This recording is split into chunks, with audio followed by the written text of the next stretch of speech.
All right, hi guys, welcome back. And yeah, so today we want to take a look at the closing of the graph-based implementation issue. So basically that we have an understanding of what we want to do. I will just walk you through a little bit of the model. This is, this is just a quick reiteration. So basically last stream we managed to get this model running. And this model is a flange, which is loaded with a force at one location, and then you have the balls or screws here modeled as the rigid elements. There's no contact right now. And yeah, there's just a force pulling it, and then there's constraints here. And basically we got that to work, and we are also confident that it will work even if the RBE is not defined very well. That means if the RBE would have something like missing links, like so, it will still calculate the forces correctly. What do I mean by that? I mean that it would recognize that you have with this RBE exactly two parts connected. You can see that also better, I think, if I just make the visualization a little bit more like so. You can see it here. So you have two connected parts, and it will correctly find the nodes here and the nodes on the other side, right? So even if you have something like, how should I say, disconnected parts in there. Yeah. And it wasn't possible before, so this is an achievement of the latest version of it. And we can also test that. Yeah, you see, those are not connected, right? So normally with the latest iteration that should work, and with the previous iteration of the implementation it did not work. It would get a separated group of nodes here and nodes there. So yeah. All right, so let's yeah, we could test that, but we will not do that right now because we tested it already on another model. So basically the code is being done in Visual Studio Code. And the intro class is this MPCForces tools, MPC tools class, which has a main method here. And this main method just has input folder, output folder, model name, and a block size that's important for reading in the data.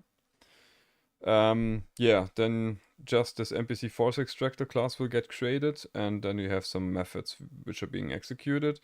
One is getting the MPC forces, and then the other one is writing the summary. And both are all in this file here. So this is the MPC force extractor. It has some initialization, some folder cleanup, and yeah, then you have this get MPC force, which is the main method. And yeah, so we did in the beginning, we did something like a neighbor detection mechanism with KD3 as a data structure, which worked, but wasn't quite that fast. Then we shifted over to graph-based design, and this graph-based was faster, but it had these flaws. But this flaw was just because of the implementation of the graph-based algorithm. So we changed that, and now we have a graph-based implementation of group detection for RBE nodes, which works. So that's the current state of the art for this program. And I did run exactly this program like it is configured here, with the flange as the model name. And by the way, the data which I'm using here is simply the FEM file, right? This is the model deck with all the grids, the elements, and whatnot. And then the MPC forces file, which just sums up all the forces for each node, right? So you have here 1,200 nodes, which have forces in it. And if I do now the output, open the output for exactly that model, we have something like this. So we have several rigid element IDs, 1, 2, 3, 4. And each of those have nodes, right? So the first 3 would be the bolt, the screw connection ones, right? So that would be 1, 2, 3, the outer ones. And the fourth RBE element is this RBE element here, which is an RBE3 element, but the program can implement, can read both values. Hello, nobody. Yeah, and hello to you too. Underban Majumder. Majumder? I don't know how to pronounce that. Yeah, welcome to the stream. If you have any questions, just shoot them into the chat, and I will try to answer them as best as I can. Yeah, yeah. Nobody's here. Exactly. All right, so we have the 3 connections, right, with the RBE2 elements, and that makes sense. So they have roughly 180 nodes and have a force being transferred over them with 167 newtons, which is the same more or less for all 3. So 160 times 3 is the 500 newtons which are applied. So this is basically the summation and the plausibility check.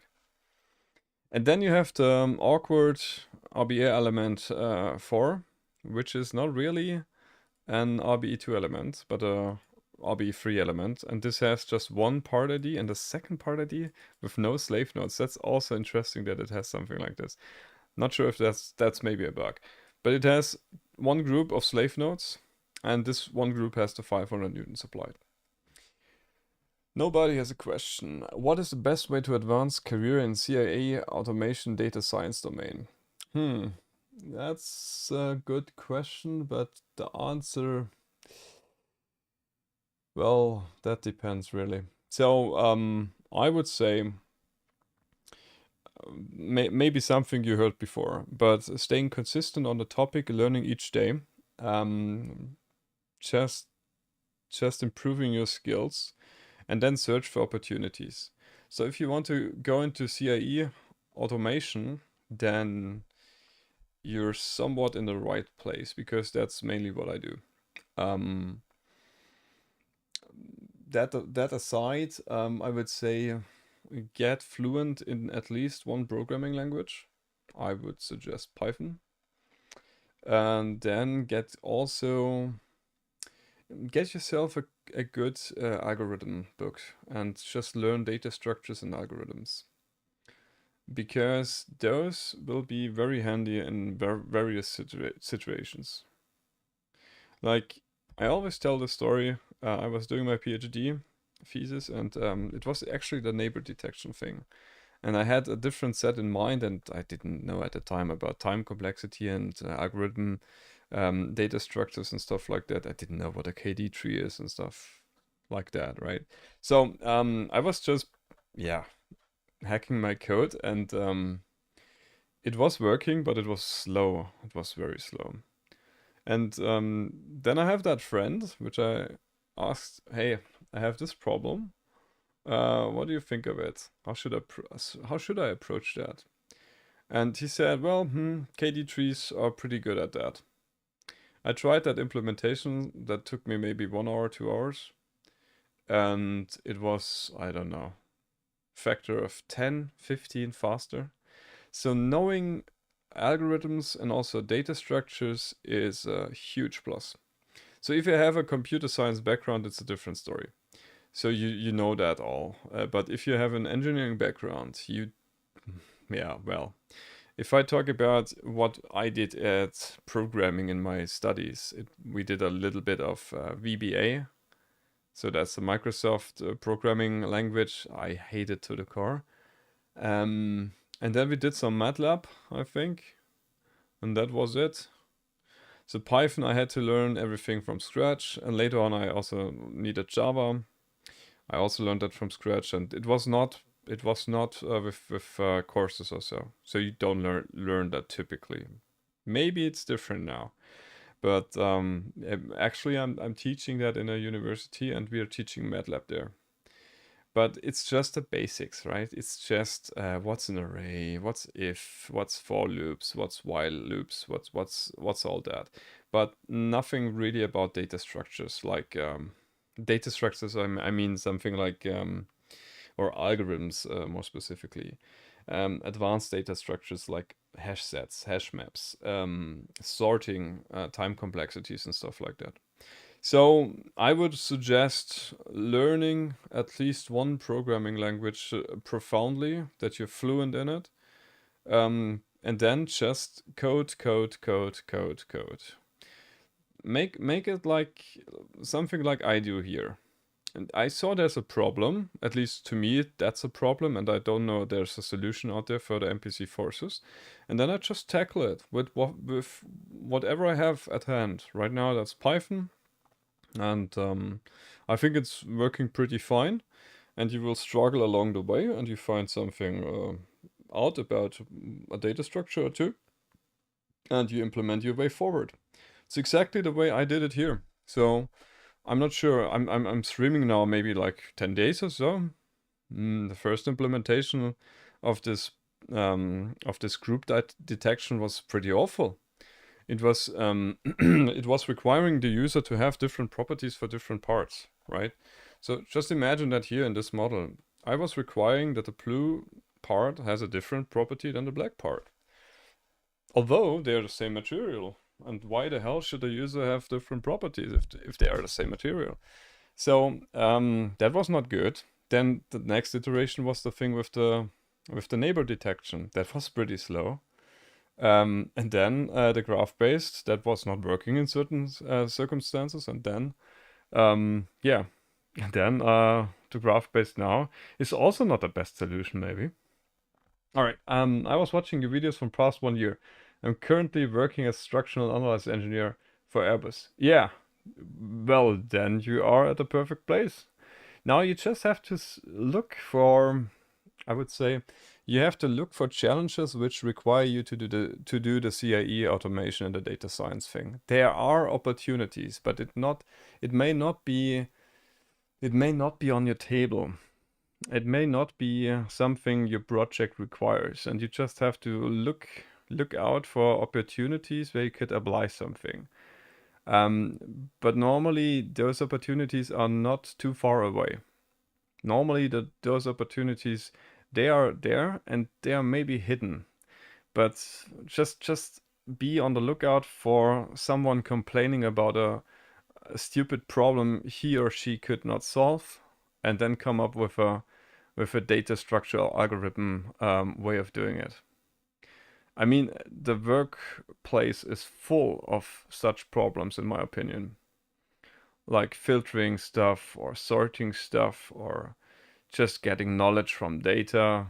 I would not say that the typical company has a lot of engineers which are capable of doing this. So you will find people who doing everything in Excel. And if they are doing VBA functionality, that's the best of them. But normally they're just doing plain old manual work over and over again.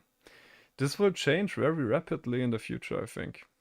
As soon as I'm seeing that Copilot integration into Excel, I think you will have somebody like the guy who did that manually talking with the chatbot of how to do it, and then they will basically using ChatGPT. Yeah, VBA, really. VBA is the shit. I hate it so much. Just imagine I had to run, I think, system commands from VBA, and then to have the quote sign, right? You have to do something like a string, and then a string, and then you have a parentheses, and in the parentheses you have to give a 3 or 4 digit code to have that quote sign. I mean, it's not simple as in Python it would just be backslash and then the quotation sign, right? But no, Excel, no. And then I think this program or this bad command, it needed like 3 quotation signs one after the other. I mean, could you imagine how that code looked like? you had maybe 20% of the line covered with that stupid string codes. VBA is the shit. I really hate VBA very much. And if I have to do something in VBA, the only thing I'm doing there is building up a Python script and executing it from VBA. Yeah, Visual Basic application. I hate it. I hate it to the core. Yeah.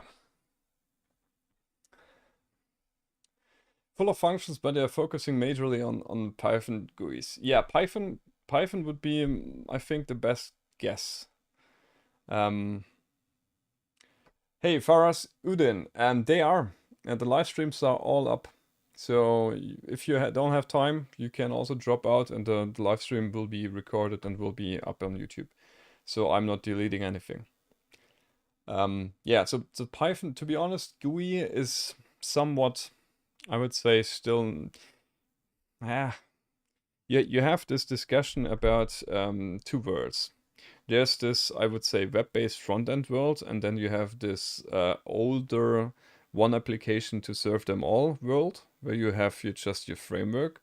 Like, if you just think of if you would have to program Excel in just one programming language, and Excel, the program, that's your GUI.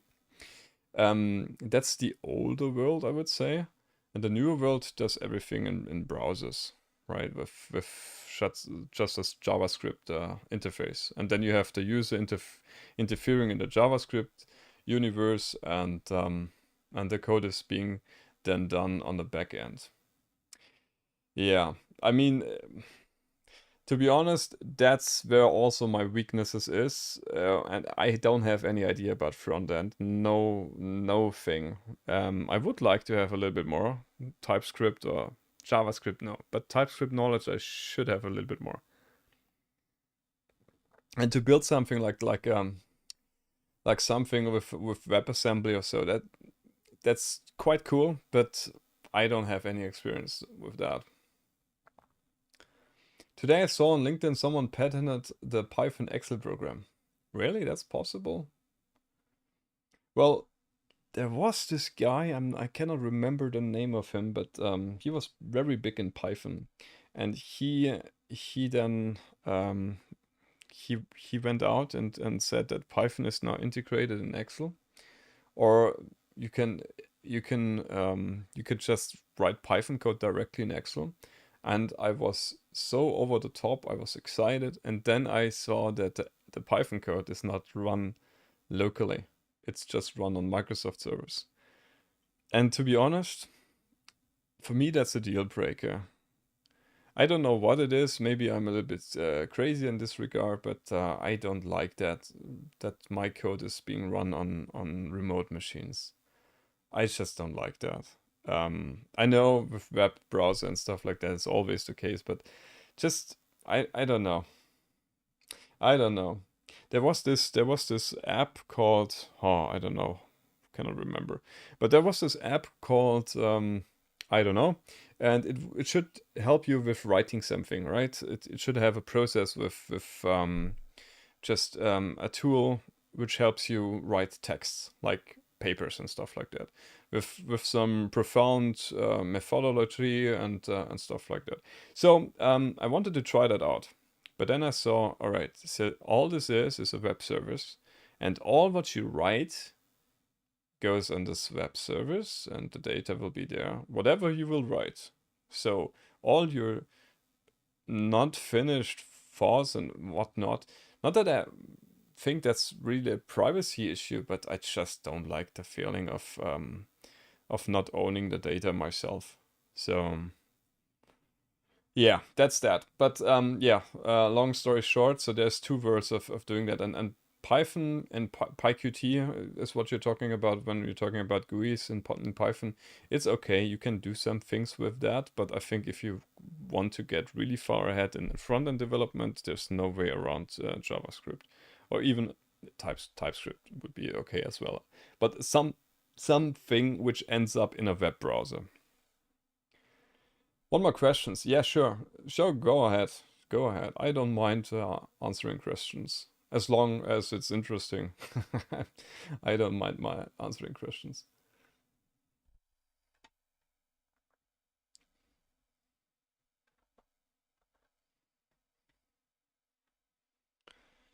So while I'm waiting for the question, I think the next thing I should work on is getting that thing ready. But before that, also this debug print output is somewhat awkward because it's doing this calculation of the connected components multiple times.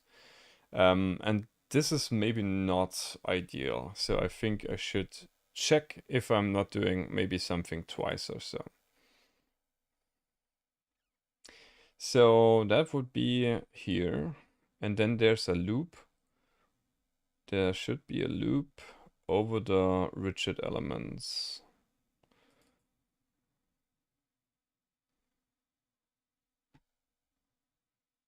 All right, nobody. Actually, I'm looking for a job outside the India. How to find opportunities in Germany from India with experience. If you have any suggestions, please. To be honest, I would say the best way is to just try to contact guys directly and see if there's an opportunity in the company. We had that happening to our company as well. Not India, but from Brazil. I had, I think 2 years, it's now 2 years back, where someone from Brazil who knew my YouTube account just wrote me on LinkedIn, and he asked for if there would be a possibility to get hired at my company. So my company, if I'm talking about my company, it's not really my company, but there's a CAO, which is not me. That's clear. Yeah. So and he just asked me if there would be a possibility to work at my company, and yeah, he's from Brazil, and yeah, and then we did the interview, and turned out that we exactly were looking for someone like him. And then we did that, and he's now since 2 years in my department, and he's doing wonderful job. Was perfect win-win for both of us, I think. He wanted to go to Germany, I think, many years ago, and he did also do like a practical work in Germany before. So the language barrier wasn't also there, so he could speak German pretty good. So if you would like to find a job in Germany, I would suggest that you learn German. That would be maybe the it's a steep learning curve, but many so to be honest, the thing is you have to decide first if you want to go to a big company or if a small company would also do it for you. You could also go that route, starting in a smaller company and then working, and after 2 years or so switching to a bigger company. But if you're doing a small company, and also, yeah, it depends where, it's pretty much expected that you can speak German. If you cannot speak German at all, that's a huge minus. So learning German is not optional. So that would be one thing. And then just search for guys in Germany working at maybe not the biggest companies, because oftentimes it's easier to get through an application phase there. And then just try to get your foot into the door. If you have skill and are determined to do it, then I think there will be a way. You have to search for it, and you have to be, yeah, pretty verbal about it. So you have to contact a lot of guys and just ask. And yeah, I mean, what's the worst thing happening to you? They just could say no. And maybe there's some company looking for exactly your qualification profile. And then, like with my company, so that worked out tremendously well. So I cannot say something bad about it. So that was perfect for us and for him too. So yeah, that would be my advice.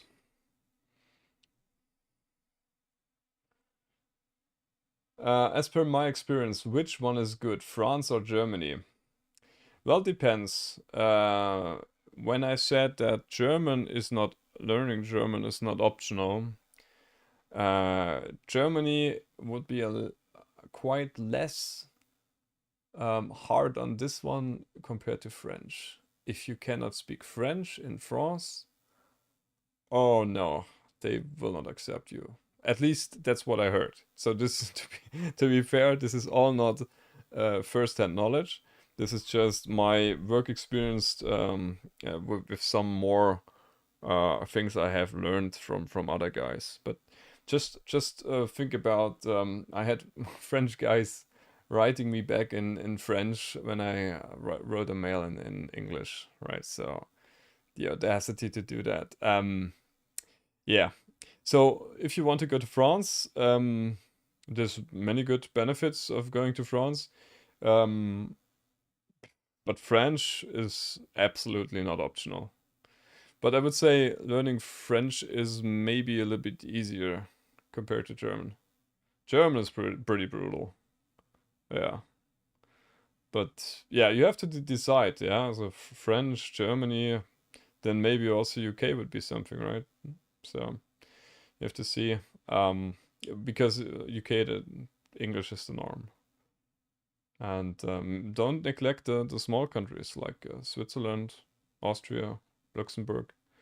They also have engineering departments. So Switzerland, Luxembourg, maybe not that much, but Austria. There are many steel manufacturers in Austria.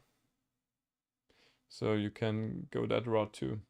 But to be honest, if you're sitting at Airbus, right?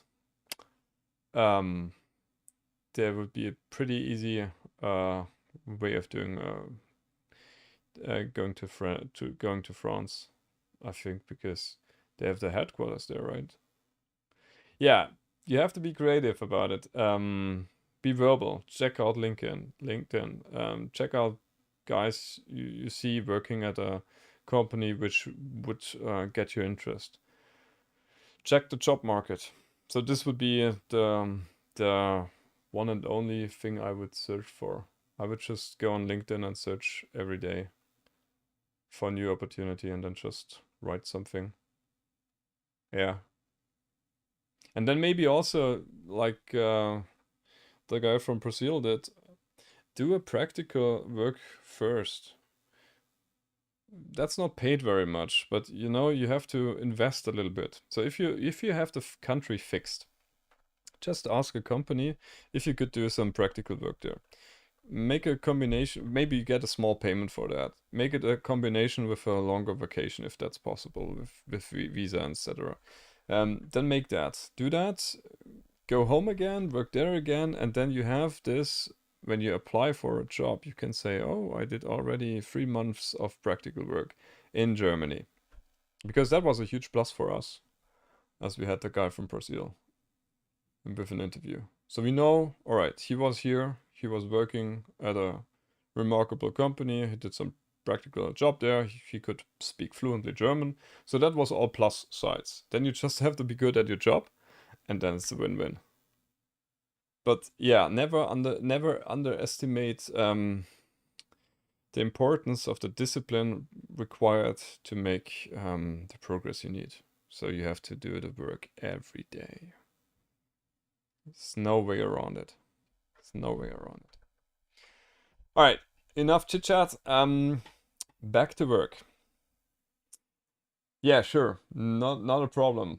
Yeah, you can connect me, and if you want to have my opinion on one job or one company or the other, I can happily give that to you.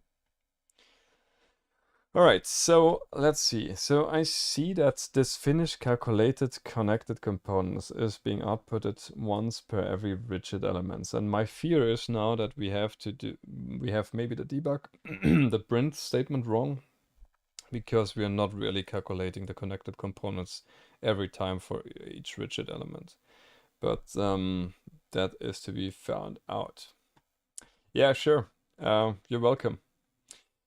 Okay, so let's do something like this. So it's exactly here. So this is get part ID to node IDs graph. Okay. So I have the dictionary here.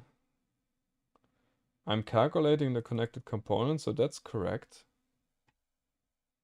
Akshay Barge. Is that correctly pronounced? Hopefully. If not, you can give me a lesson over LinkedIn. Yeah, sure. All right, so I'm really calculating the connected components here. And so if I'm doing that multiple times, I have to see where this method is being executed. Ah, I see. Okay. By the way, this is wrong. Hmm. Normally this should be executed, right? So, but this is the same thing, but with different things now. But I think the problem now is, where is the problem? This is being done once, right? Where's this one? This one is being done at MPC tools. Yes, and so this is not being done once. Okay, so now we really have a problem. We have this problem that this method is being executed once for every rigid elements. And basically, the problem now here is that this thing is not really... This thing is not really required to being done for every and each element. Yeah, okay, so let's change that. Let's change that. Let's get rid of some values. So I think we can make the fair assumption that this use complete graph is true, right? So we can make room, because we had this possibility to do it not with the complete graph, and I would say this is not necessary anymore. This use graph, I think we can also kick that. Not sure if I would not like to change the element get neighbors thing, because I think we can make use of that maybe on a later point. But this use graph can be scrubbed as well. All right, so use graph, that's now gone. Okay, that's now gone. All right, that's not now gone, and this else, all the else thing is gone.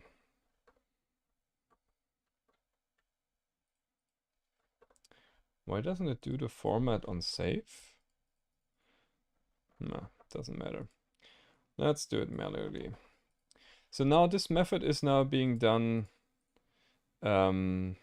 differently. So this is the part ID to node IDs with the graph. Now here we have to be a little bit careful. Why? Okay, let's make that a variable. Okay. The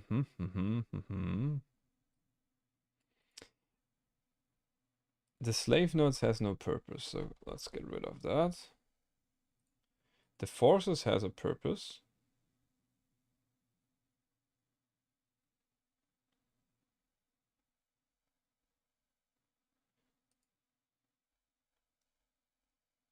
This is a method of the MPC.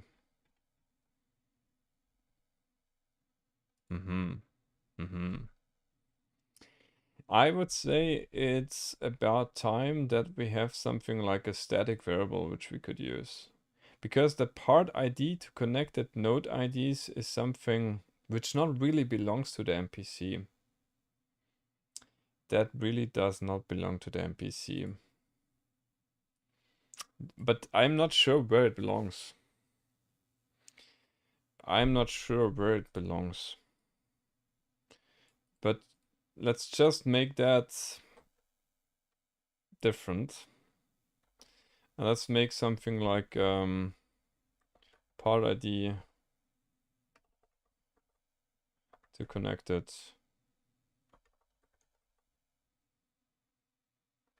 node IDs, which is a dict. And that makes this method easy.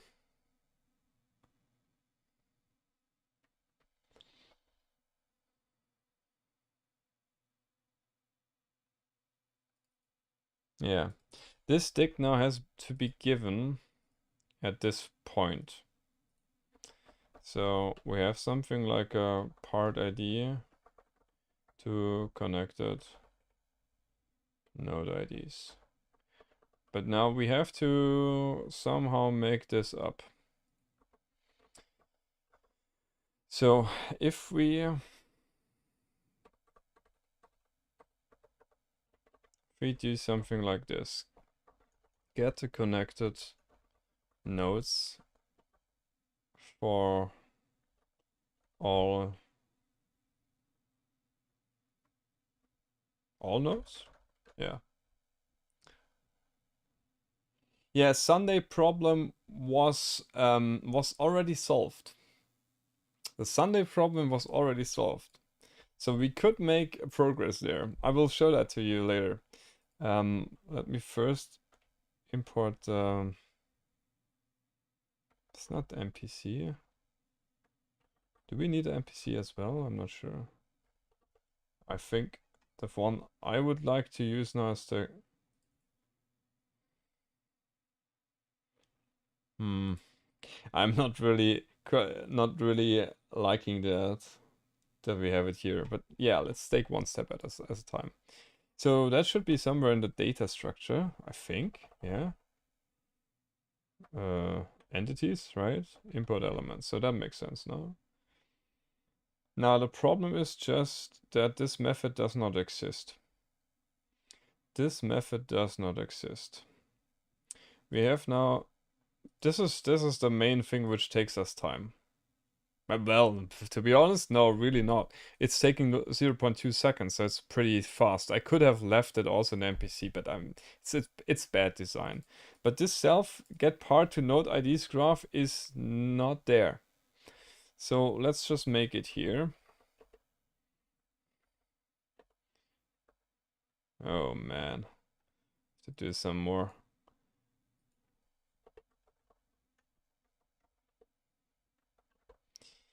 Some more ads.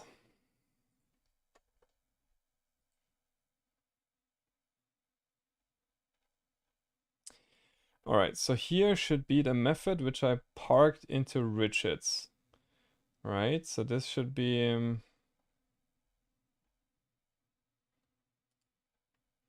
this one, right?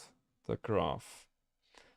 Let's get also rid of this. If I need it, I will just simply get that again. Oh man. Okay. Yes. Okay, so let's get this method and put that into the MPC tools. So maybe I just don't need the method descriptor. So now it should work again. Somehow I have a bad feeling of that it's working, but let's maybe just continue getting rid of stuff. What's not used here?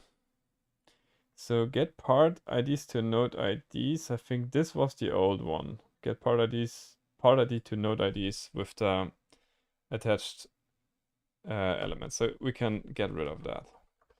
Some forces by connected parts. That should be the one which is now being used from outside. So the self part ID to node IDs is the slave nodes intersection with the part ID to connected nodes. So this is from the whole model, right? So this is from the whole model. And here it does the intersection with the slave nodes, that we just have the slave node data there. And that makes perfect sense. That makes perfect sense. Then it does that, and then it returns the forces. So this is perfectly good. And this, maybe let's make that as a private method. Yeah, I cannot remember. Is it 1 or 2 underscores? I think it's 2 underscores. Let me quickly Google that. See that I'm not private method Python. 1 or 2 underscores. Double underscore, yeah. All right, so that makes sense. So we have that as a private, that we don't get confused with everything else. So this class now is getting a little bit big. It's not my intention to make it that big, but maybe we have to divide that up. But let's now just check if it runs still. If it works correctly, then there should not be this finish calculation of the connected components happening 3 or 4 times. Because that should just happen one time. Why? Because it takes the whole model as an input and it's not having rigid element dependent data in it. So basically we saved ourselves some time here, but you can see the major chunk of the time is reading the FEM file. And just that you get a feeling for what's the time complexity here, the input data for the FEM file is how many lines? 150K. Yeah, something like that. I would say it would be linearly dependent on the line length. So 10 seconds for 150K lines is okay. So it would take 1.5 minutes for doing 1.5 million. I would say that's okay. That's okay. If everything else is then somewhat comparable to a couple of seconds, I would say that's basically pretty okay. But reading in the data could also be enhanced, but that's not our job right now. All right, so this is that, but now let's check if the output is still somewhat comparable. All right, we have that 160 newtons, 165 newtons, 167 newtons, and the 500 newtons. All right, so that makes sense. Okay, let's do the linting and checks again. So talking about the Sunday problem, if you can remember, we had this broken.fem file, right? And this broken.fem file was broken in a way that, wait a second, that broken FEM file was broken in a way that it had not connected nodes to each other, right? So, Anirban, you would have an interest in how I solved that, right? So I will just explain that. Because I think that was a pretty big problem, or I stuck my head or yeah, banged my head against the wall for quite some time for that. Now, let's just see with the broken FEM file what that actually looks like so that you can see that. Nah, that's not possible. Sorry, you have to drag that in from a file explorer. So I will do that. So data input and then the broken FEM file model. So basically the problem was this. The RBE2 element in the middle had the property that none of the nodes were connected to any other node which also was connected. Because the initial graph idea was following. So you build a graph of the whole model, but then you do a subgraph of just the slave nodes and then get every connected nodes, and that would be your groups. So one group here and one group here. The problem now is just if you have nodes like this and you ask for connected subgroups, you get 180 subgroups because none of them are connected. All right, how did I solve that? I just built a graph once with the whole model and did the connected components with the whole model. And where do I do that? That's maybe a little bit confusing because I added that, I think, a little bit fast. But the thing I just pasted in here, the thing which I said I am not very happy to do that multiple times, is this thing. So you have the graph that would be element graph copy. That's the whole graph of all the nodes. So every connection is in there, right? It's all the nodes. If you would like to visualize that, it would pretty much look like something like this. So every node would be a vertex in the graph, and every edge here would be an edge in the graph. There's some additional edges because we were lazy, but that's not a problem. So this would be the graph, and just don't think about this here. Just think of it would be like this. If you're doing now here connected graphs, you will get one part here, one part here. That makes sense, right? So you have two arrays of nodes. And now you do the following. You get this part, this is what I was talking about. So part ID to connected node IDs. That's a dictionary. There's one and then the list of one nodes, yellow part, two and the list of blue nodes, right? Good. Now you do the following. For every MPC in your rigid elements, now we just have one MPC. You create this class for it. And this class, I think this is where the magic happens. No, it's here in some forces by connected parts. Exactly here is the magic. So that's the rigid element. Part ID to node IDs is this method gets slave nodes intersection, and you're giving in the whole part ID to node IDs. So that means 1 yellow nodes, 2 blue nodes, right? And what does this method do? It creates an empty dictionary.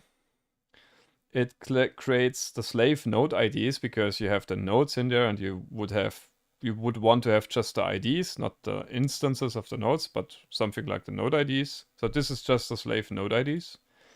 And now it just does the following. For every part and node IDs in the whole graph, I just make in this new dictionary an entry with the part ID and do this here. I make a list of the set of the intersection between slave nodes and all nodes in that part. So that means, well, I'll leave you a moment for getting that, but just focus on this one. It's the intersection between the slave nodes, which are these nodes. Yeah, intersection of that and the part nodes, so yellow part. So for every part here, so for yellow part, I do the intersection of the yellow part and those nodes. What would that be? It's just those nodes. And that's exactly what we want. So basically what I did a division into different parts before looping over the MPC elements, before any of that, and just did the MPC assigning with the intersection after that. That's it, and that works. So I can also show that to you if we just make the FEM broken as the model file and run this. So there should be one RBE element with 500 newtons. And you saw how it looked like, so it's exactly the same thing. Let's look here.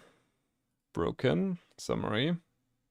Yeah, it worked, right? So 94 nodes here, 94 nodes there.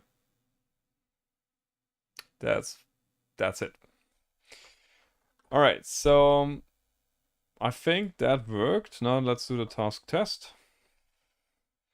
And then we can push it and merge it into the development branch, I think, yeah.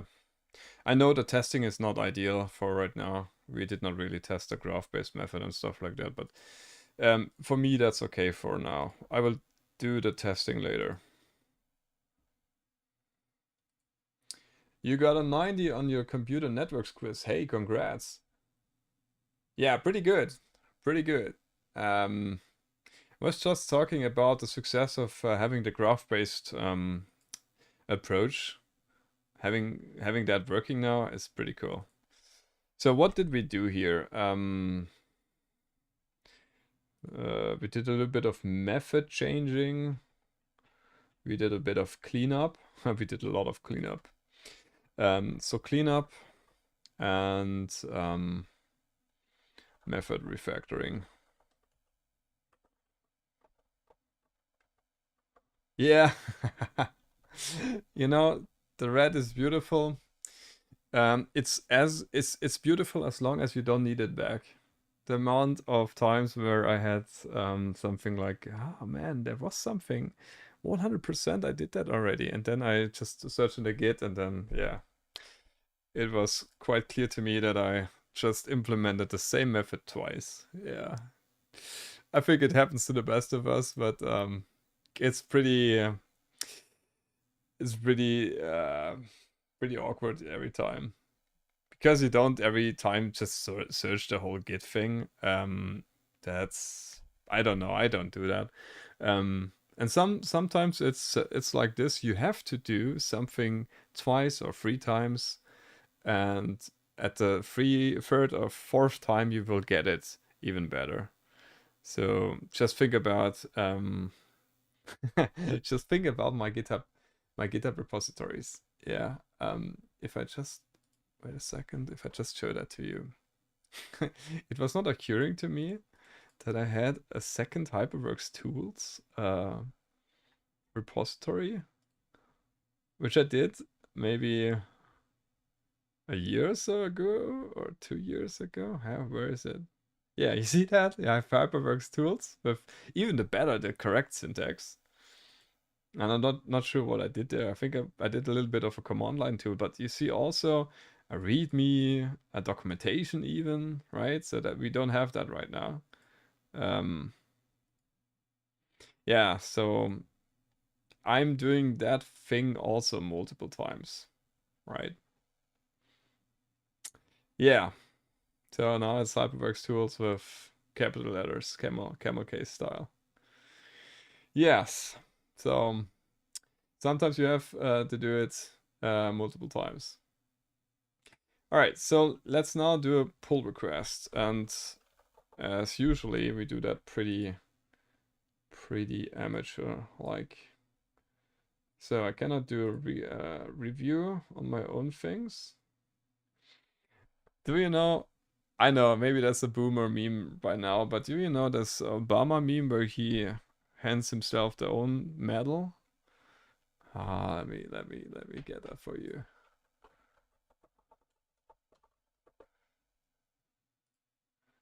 Yeah. So you know that? This is exactly the feeling I have every time I'm doing a GitHub pull request and saying looks good to me. I even did that once. I even did that once in a public repository, public in my company public repository, and just pasted that image into the Git, totally wasting the space on my on the Git server. But yeah, I don't know. It felt like the right thing to do. All right, so labels would be an enhancement, and I think that's about it. And I will not really properly test that. I will just quickly glance over it. Yeah, looks good to me. Yeah, right. Right? Yeah. So, what do we have here? Files changed. So we have some more things added to here. Basically, networks is really required. Matplotlib is more or less currently optional, because it's only required for the data visualizations of the graphs. And by the way, we learned something here, that you should never do just a graph visualization for fun of couple of 100,000 elements or nodes. It's not very fun, because you're just having something like a long waiting time. We did break the code, I think. We did not even wait for it to finish. All right, so that's all good. Graph, NX graph, that's all good. What is this? For if. Ah, that's bad. Careless implementation regarding nodes. Every node is connected to every other node. Real implementation should be done depending on element keyword. Yes, that's really good. Yeah. Obama meme. Yeah, that looks slow. But you know, the problem is you have also to know where you just can make this sort of excuse for it. And I know that the most length I will have, so longest length I would have in a nodes array is like maybe 20 or 30. Edge has more loops though? No. Where is it? Has edge? Oh yes, this is maybe not that. Yeah. Well, no. That should be something which is instant. So element graph has edge. Just checks if there is a connection between two nodes, and I think this will not search by loops. So the way that the element graph has edge method goes to this node and goes to this node is not by looping. This should be something like a dictionary, 100%. Because otherwise we could just stay with the neighbor and looping implementation, because we don't have an edge if you would use graphs for that. If it's just a basic list and you're doing access times with looping. So this is, I think this should even be done with constant time. Should not depend on the number of nodes. So just checks if there's an edge between two nodes, and if there isn't, then it will create something. Yeah. So basically the only two for loops we have is here. So that's an n by n time complexity, but that's not bad, or not too bad, because the thing is the longest length is 30 or so. All right, and 30 is not much, so we can think of that of being, yeah. And I even made a little comment here to say, all right, we should do something like a query for the element keyword, and then we could really do something like 20 direct edges creation based on the keyword. But this has to get some logics, and I don't have that right now. Or, well, I could do that, but I think little value is added. Yeah, see, no loops. That's great. I would be so surprised if there would be loops in there, because that would be a shitty implementation. All right, so next one. Then we have the part ID to slave node IDs. That was skipped to be that. Yeah, I'm not sure if that's better. Well, I like the way that we have slave here, but well, let's not be too critical. Then we have this thing.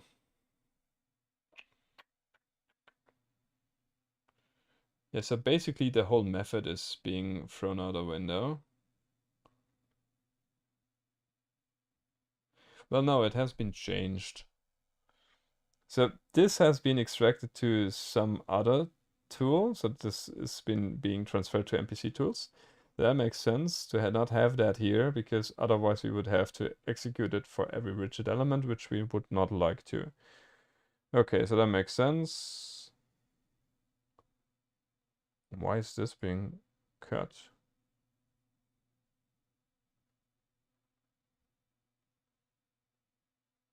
Ah, okay, now that makes sense. Yeah, this is there, that makes sense. Yeah, this is not a transfer from the method I was just talking about. This is some decoration, like folder cleanup stuff, so this is also good. This is the method. This is not a comments for times and stuff like that. Element neighbors is being dumped because we have the graph-based implementation. That makes sense. Rigid element to forces is being replaced by MPCForces. Yeah, that's also good, because there's not just RBE2 and RBE3 elements in there. So that makes also sense. We have now this thing here. Yeah, that's good.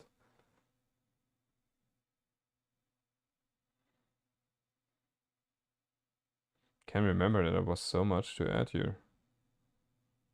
Ah, I think this was the other debug file. I think, yeah, this was that. Yeah, I would say that's a typical looks good to me. Right? Alright, there's no approval because we cannot do that, so let's just merge it, confirm, and delete the branch. And now, dear friends, we can go and tackle maybe the next issue. So, development, then let's just pull it and see where we are. Right, so this is where we are. We've been quite busy some time now already. So, yeah, think next up is something about adding more information to the output, because I thought it would be good to have a little bit more information. But before I do that, let's just play a little bit with the flange model. Because the flange model is pretty good in terms of model complexity, and there you're also getting a little bit of a benefit of just having something which, I don't know, how would you say it? It just makes sense to use that tool there. And yeah, so it's not that we're doing that for fun, but also there should be, at some point, there should be a use case scenario for it. And just the testing stuff like that is also a good practice, right? So let's go to the flange model. Because what I would like to do, and that's also practice for me again, I would like to add the contact surface here and have a force which is more like a bending force, pushing something upward, and then see what the connection is doing. Yeah, just curious, right? Be curious. So the contacts, that should be in model. There's this contact. Yeah, here it is. All right, have fun. Thanks for stopping by. It's always good to have you here. And yeah, see you tomorrow maybe. All right, so the contact surface. You see that you have contact surfaces here, and then this little auto contact sign, right? This is where the magic is. So this automatically generates contact surfaces. And let's do that. So proximity tolerance 1 is okay. Then we can select the 2 components we have here, and as said, tolerance is okay. And then there's no property here. So we could do sliding. Yeah, that's all good, I think. Okay, let's do find. All right, auto contact process successful. 1 contact entity groups were created, 2 sets were created. You can check that also here. We have this contact group. And here now we have the slide option, which is okay for us, I think. But if you would like to have a little bit more control over the contact surface, you would do that not with slide option, but with a not property type, but property ID. And let's do that. Let's have a little bit more control. So the property ID, I think it's called pcontact. Pcont, yes. And so let's name that pcont. Let's check the options. We have a mu value, that's the friction coefficient. Let's do that to 0.1. That's pretty typical for steel. And what else should we do? Maybe something with the adjustments. So separation, yes, that makes sense. And the clearance option, blank, yeah. And mu1 and mu2, so the one is the static and the one is the kinetic friction. Yeah, but we have no kinetic things here. We just make that with 0.1. But there should be something with an option to adjust.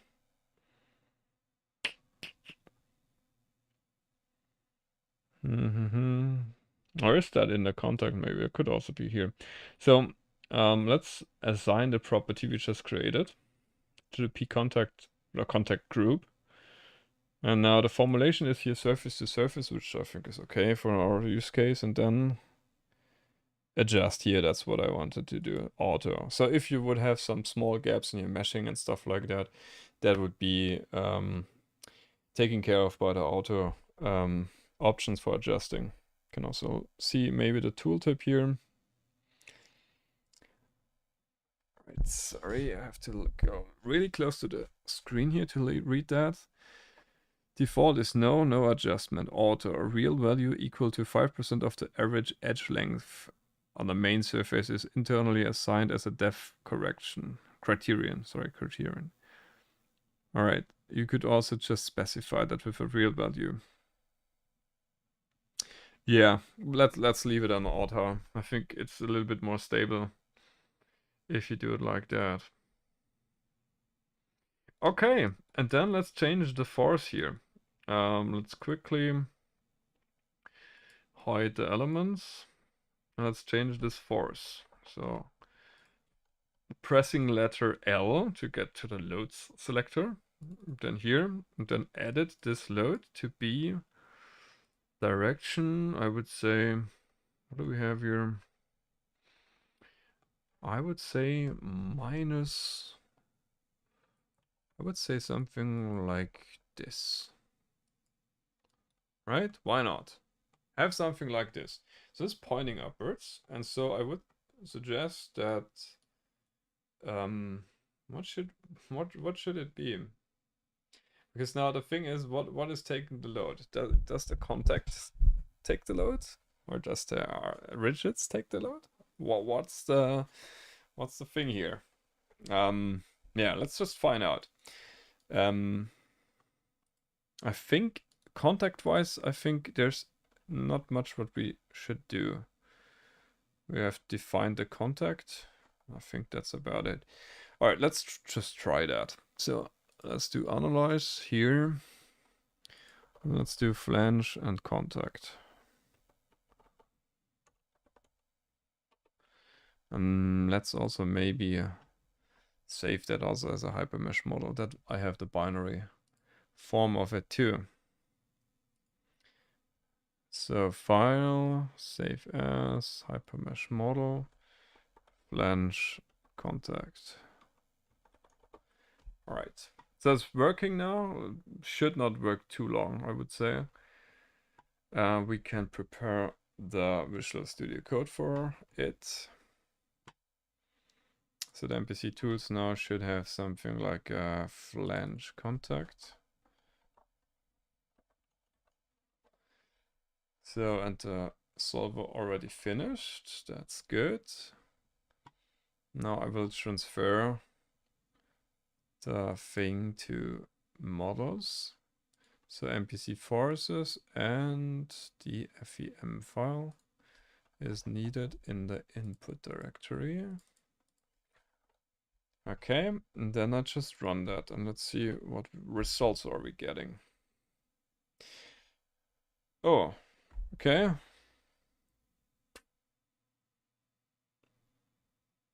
Oh, sorry. I did copy the HM file, but not the FEM file.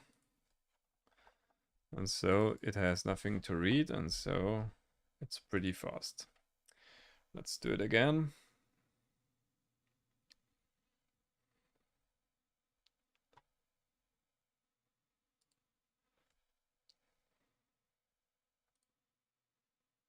Okay.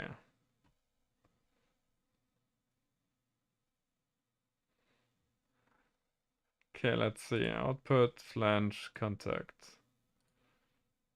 Yeah, there's nothing, right? It's almost all going over the contact. 12 newtons here, 1 newton here. Oh, that's also interesting. Ah, yeah, because we changed the the direction. Yeah, that makes sense too. Why do we have a slave nodes is 0? Ah, maybe there's maybe still a bug here. It now just goes over all parts, right? But if we don't have the second part ID, then it should not be added here. So let's change that in the output. So we have the rigid. So for every rigid.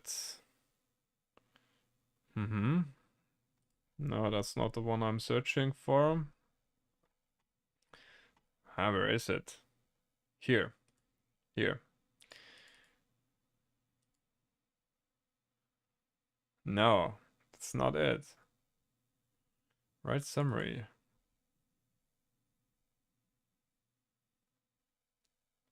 Is it that one? Yeah, that's it. Yeah, okay. Number of slave nodes. So that's the same thing as below, right? Yeah. if number of slave nodes is 0, then continue. Because we don't want, let's just run it again, we don't want to have zero length collectors being something which is outputted there. Just think of that we have maybe 5 or 7 different parts in the main model, and then we have 5 RBE elements, but one is just connecting 2 of the parts. You would still have all the parts if you don't do something like this. So that means here now in the summary, there should be in the last element just 1 part, right? That's great. Okay, nice. By the way, drinking some delicious tea again. It's always great. Good. I would say we're now ready to tackle the next issue.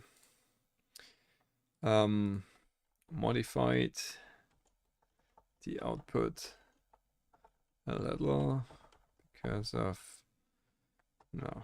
Let's not make some literature here. Skip 0 length node groups on MPCs. MPC output. I'm doing that because now after I'm doing this here, I'm creating the new branch for the next thing to do. And that's why I'm now committing that, because I don't want to lose that. Or wait for the next issue to implement it. But I think maybe it would also be good to have it there. Because if I'm correct, the next issue which I would like to do is exactly add more info. Okay, we have to add more info, we have to add more tests. Okay. Test is always a little bit boring. But let's do the add more info. Because that's I think where the money is at. And then let's quickly review the other issues. So maybe some of them are not necessary anymore. Add C-bar C-beam elements for rigid element detection in the model reader. I cannot imagine why. So basically what I think of that is if you have something like a modeled a bolt. If you have modeled a bolt and modeled that like, wait a second, I think I have even a little FEM model for it, so I can give that here. So that would be this. There's 2 rigid elements.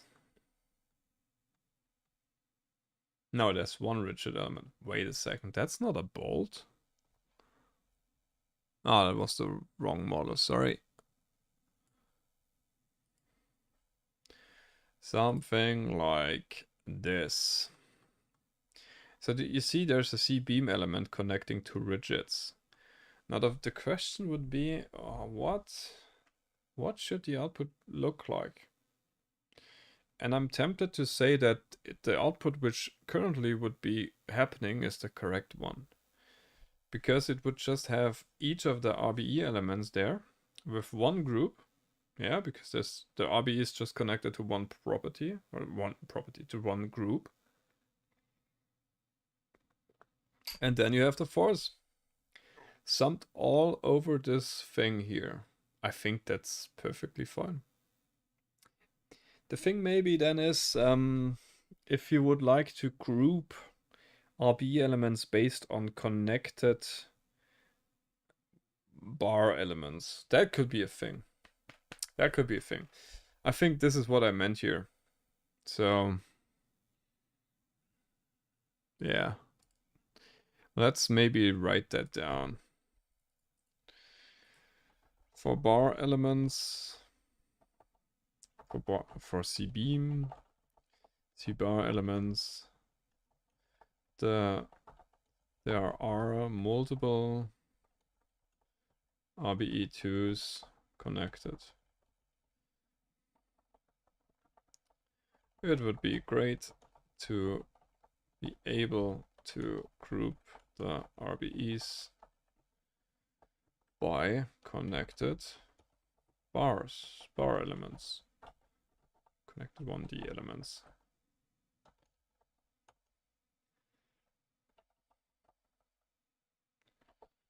Yeah, so that could be something for the output too. So this is also the output. And by the way, this is definitely also an enhancement. Good. But I think this is where the money is at. To have maybe something like more info about the rigid element first in the output. Then I think this would be easy. This is boring, but also necessary. Think about the RBE master node not being summed up and no message. Is this a bug? I think we resolved that. Why? Because I think now it's pretty obvious that the master node is not being there.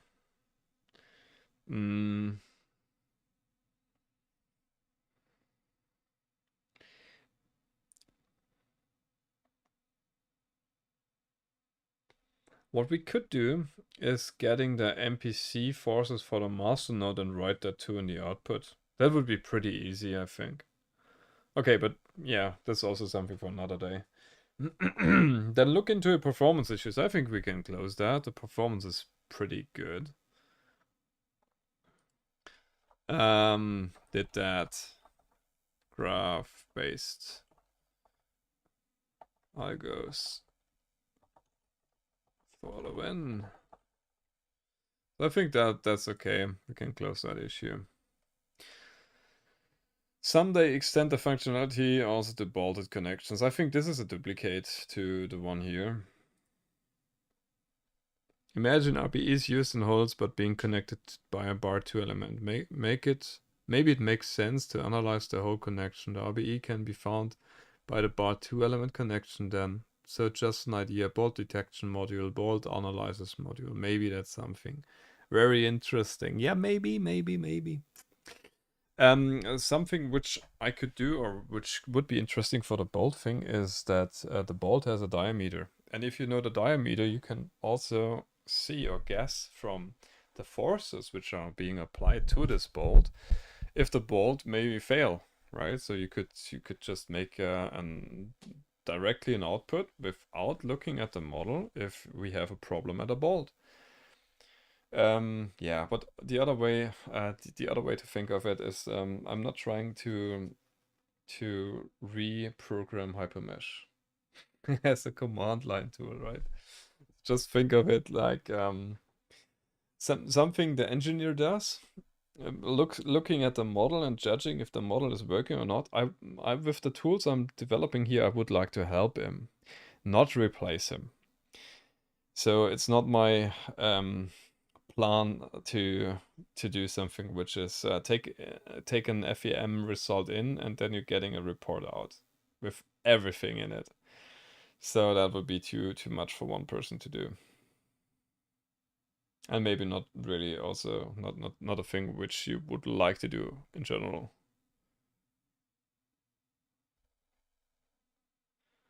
All right. So add more info it is. Add more info to the rigid element. So I would say the config rigid, so the RB2 rigid or RB3 element would be pretty nice to have that. Then I just was wondering about the force being attached, right? So in the flange model, there is this. Let me just quickly go back to the flange model. So in the flange model, there's this one RBE3 element here, this one. And this has a force connected to it. And I would think of that it would maybe be a good idea to have something in the output which says force of, and then the force values connected at node ID BAM. And then in parentheses master or slave. I think that would be a pretty dope output. Because then you can also identify the RBEs very fast, which are used to do the forces. It also works as an internal check for yourself, because you can directly see in the output if the force which is applied and the force which is being transferred by the slave nodes makes sense. Yeah, I think that makes sense to do that. And then what do we have here? Part locations. Yeah, think of a way which is easy for the user to check where the part is. Yeah, I was thinking about this, because you just think of it like if you have 100 of those RB2 elements, and then you are at a particular element, and you would like to see which is that the connected parts, right? Because, yeah, just think of it here. The output of the flange model currently looks like that. Now, you would say, all right, I have this master node ID, I have a rigid element ID, so I could do, if I would like to see where this is, yeah, I could just go into the model, and I would say, all right, I would like to have the element, and then by ID free. Okay, so this is this one. But what I cannot do is see what is part ID 1, right? So that makes no sense at all. That does not make sense. So I would have something like the first five nodes of it. Yeah, just the first 5 node IDs. That would be it. Because then you can just copy the node IDs, pasting them into your select node by IDs. That's it. So this is maybe an easy way of doing something like this. And I think this is also the correct way to do it right now. Later, maybe there will be a better way of having something like a TCL command, which just does something like a visualization in Hypermesh. That could be it too. Alright, but we just have maybe a couple of minutes left in the stream today, and I should go to bed at 11 o'clock. Maybe I can make it today. So let's not waste any time, and let's get going. First thing I would like to do is get the RBE config in there. So there's this rigids, and we have the initialization here. And, well, we have the element ID, but there's nothing like an element config. Let's make that. So for now I will do an element config string.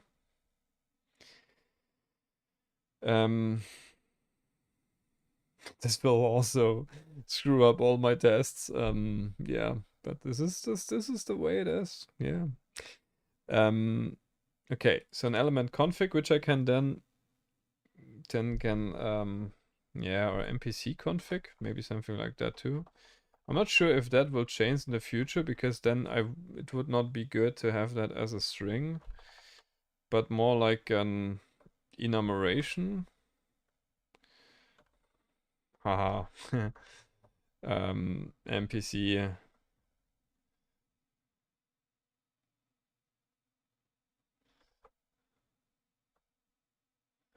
config, something like that. Isn't there something like... There is something like that from enum input, something like this. But on the other hand, I think enums were not really... I'm not sure if I should do that. Enum Python, but I have done that before.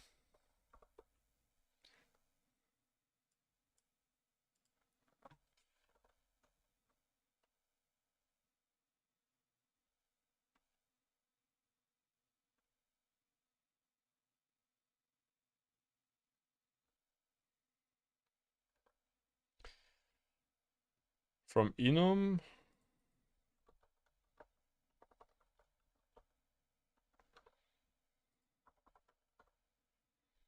Oh, it's like that.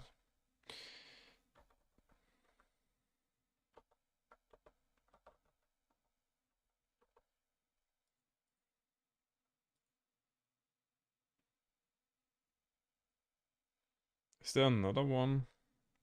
Yeah, I'm not sure. So let's just go with that one. I think it's a little bit better. Enum to represent the MPC config. Okay. Yeah. Until sorry. I just have to have a way of getting that MPC config then later on. So let's search for MPC and bracket open.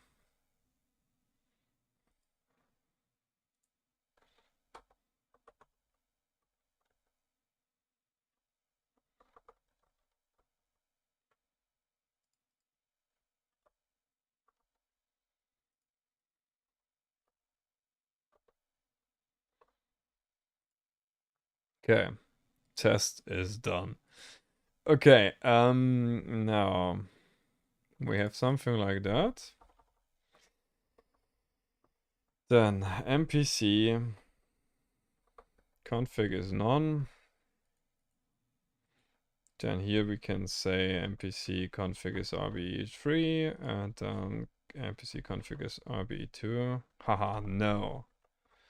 That's exactly not right. Okay.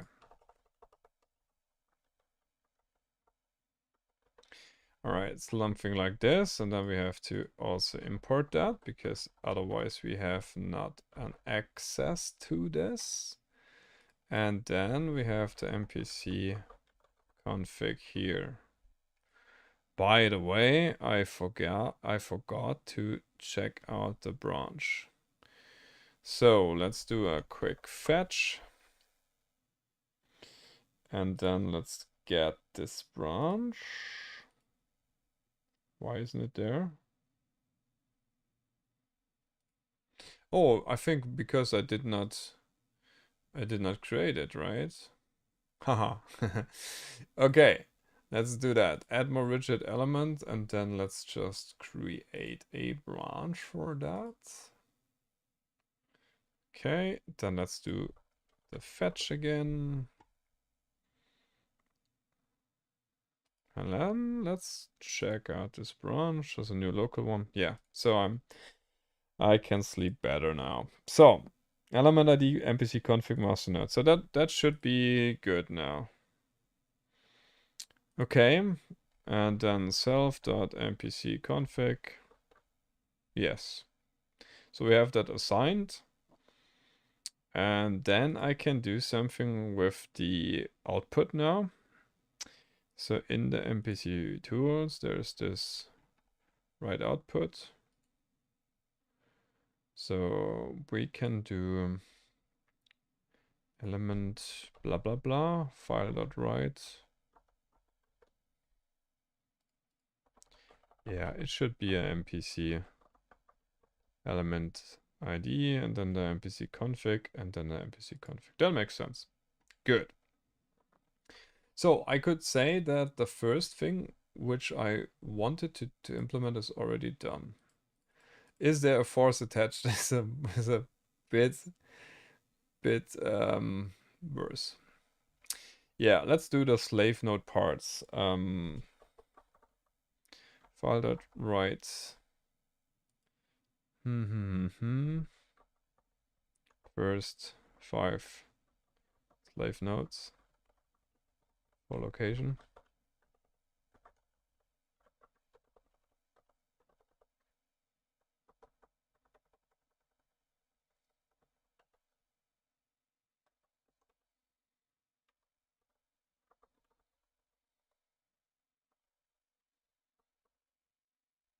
That makes sense, right? Node IDs should be part ID. Yeah. That makes sense. Good. Now, I think this is a first test to check if the output is any good and to see if it's working without failure. And there's an emergency here. I don't have any tea left. Well, yes, I do. 1 cup is left.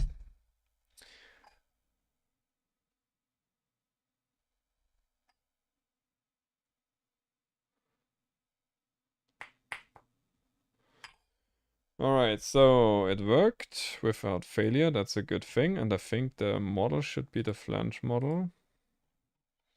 So, now, what is the model? Flange contact. Alright, then it's the flange contact. Still not doing it. Huh? What? What? Flange contact. Hmm? That's odd. Ah, okay, I see. I did that to the wrong method or wrong section. It's a bit strange that I have that here and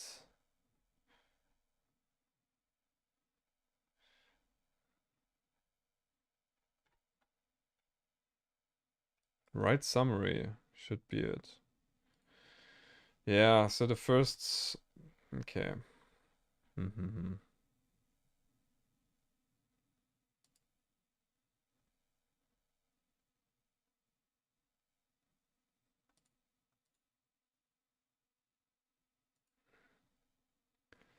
File path out. That's the summary. Huh?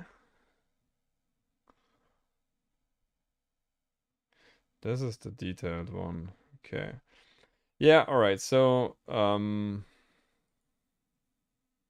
mean the config thing is okay here, so let's leave that here and let's just cut that out and paste it in here. After continue. So here should be the first slave nodes.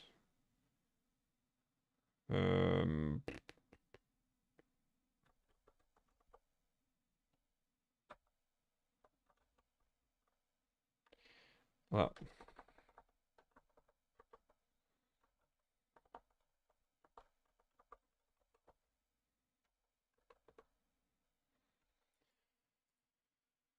okay, something like this. By the way, then we can also make this a little bit easier.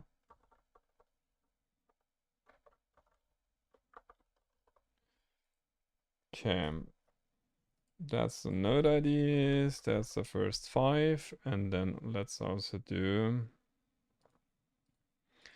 the, this thing here. Yeah. Why is this called rigid element? This should be called MPC. Oh.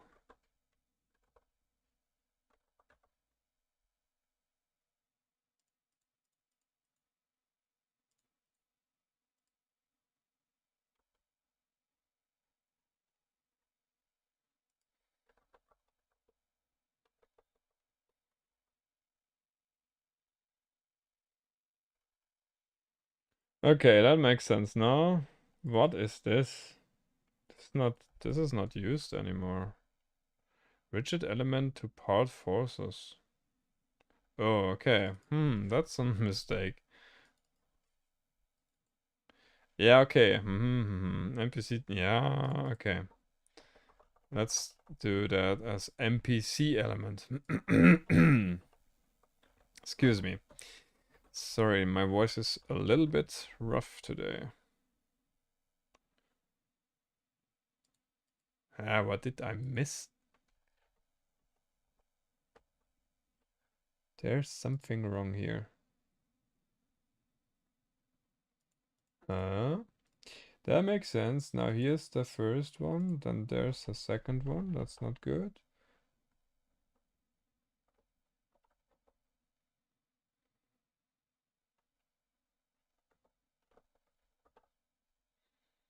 Okay, let's check that again. Oh, sorry, that's not working.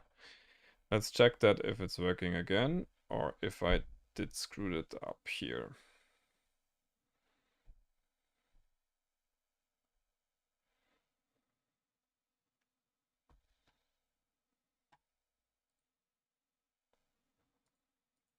Yeah, I'm working on adding more info to the RBE2 element. Sorry that I did not catch that earlier. If you have any questions or so, just put them into the chat. Okay, so that worked. Now let's see the summary.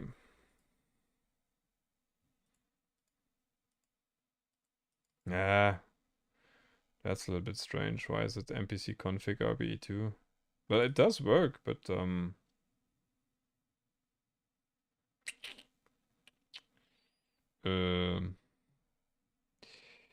is there maybe a better way of getting that? There could be. There could be something like a string or so.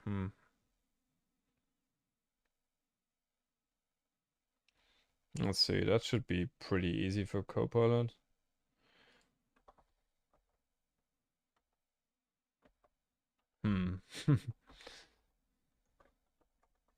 Something like that? No, I don't think that works.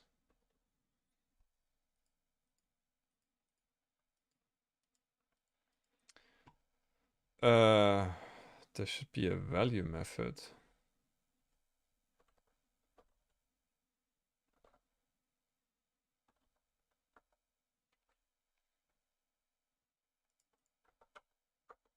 Does that work?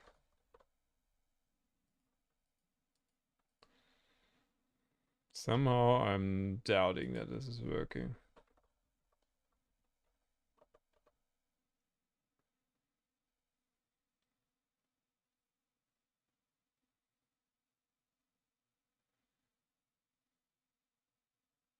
The value, by the way, is the wrong one.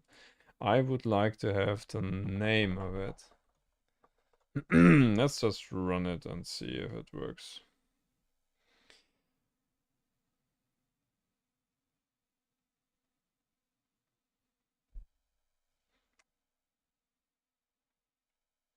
Could work.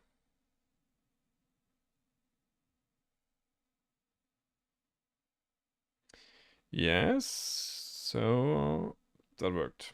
Good. All right, so we have config and we have the first slave nodes.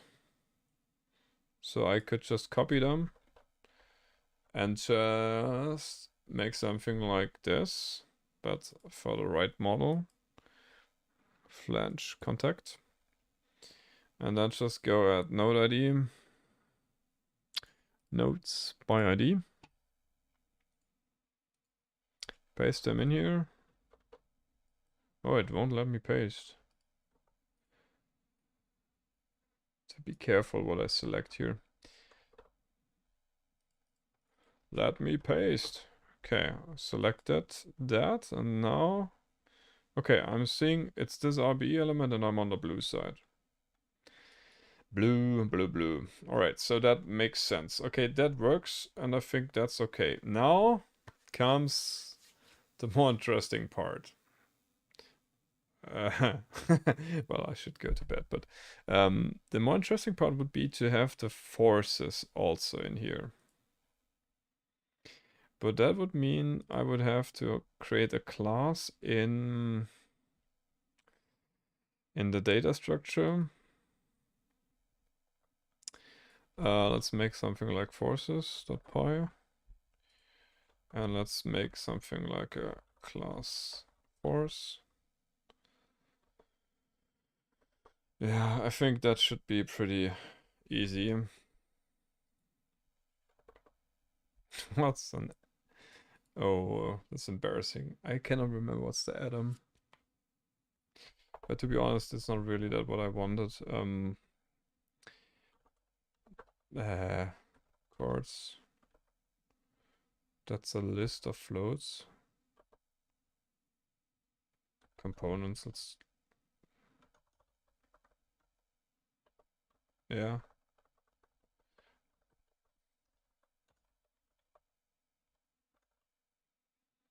System, yeah.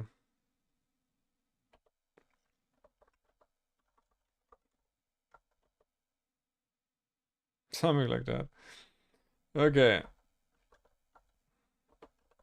Something very easy. Now the thing is, I have to go now to the model reader.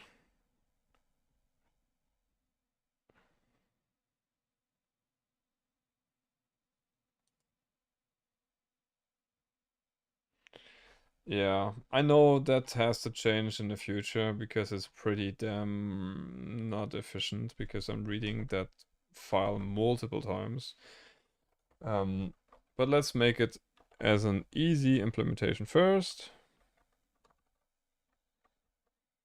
Okay.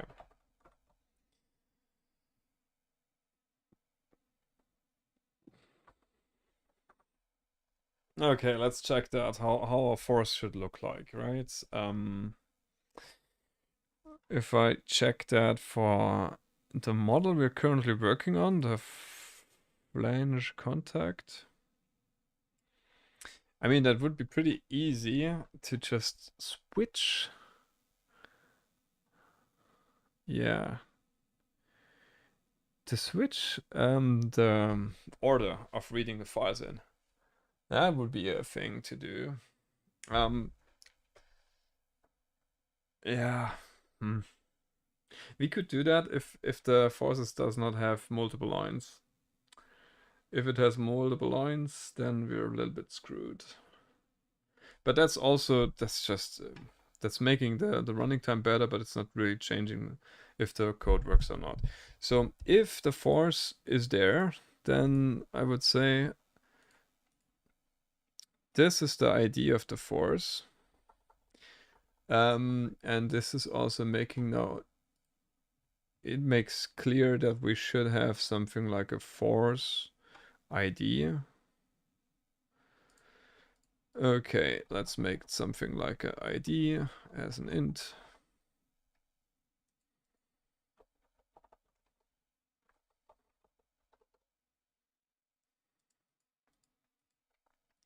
Let's change that a little bit from the...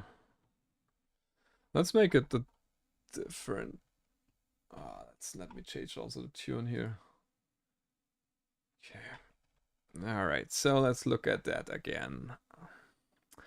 Let's first get rid of everything here and just open the flange contact again.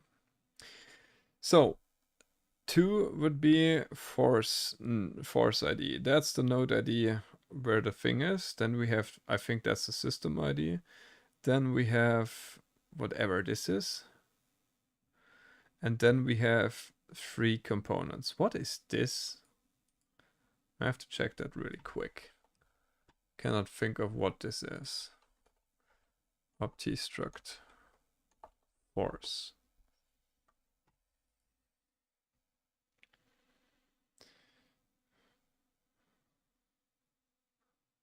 Scale factor. Scale factor. What the hell is a scale factor? Oh yeah, okay. So we have to be careful about this one. Okay, alright. Okay. Alright, so we have node ID, scale system ID, scale factor, and 3 components. Yeah, but the coordinates, they do not really have a thing here. Okay, let's make that in the right order.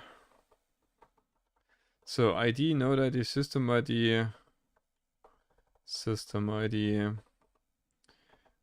components is a list.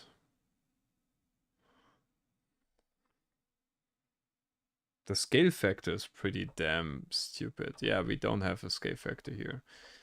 Okay, let's delete all this and let's make that again.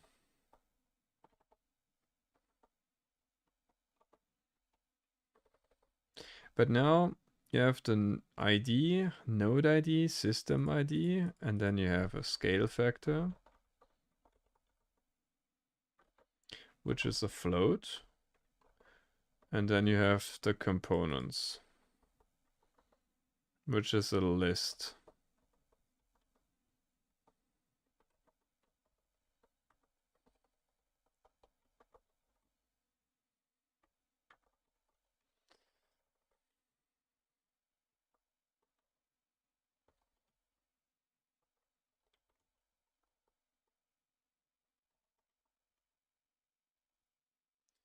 Something like this.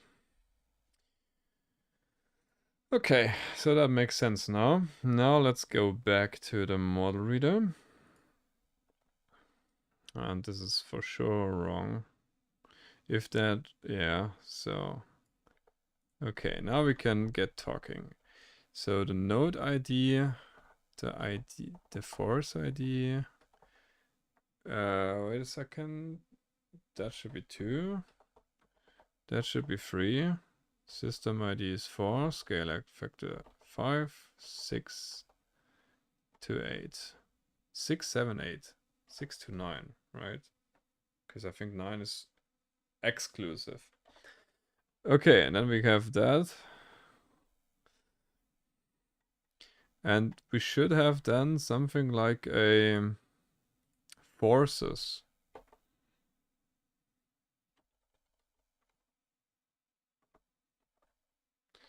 Let's make that a dictionary, alright? So force ID to... I think that's the good way to do that. Force ID to force. So that's something which we could do then.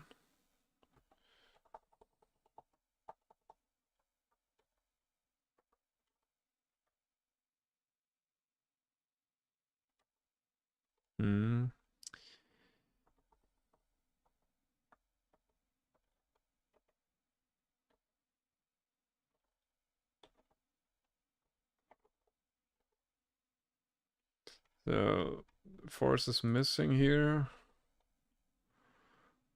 It's not entities. Something like this. Something like this. Something like this. Okay, now we have that. Now we could do something in the MPC tools file to have that. Let's be sure that we are at the summary file.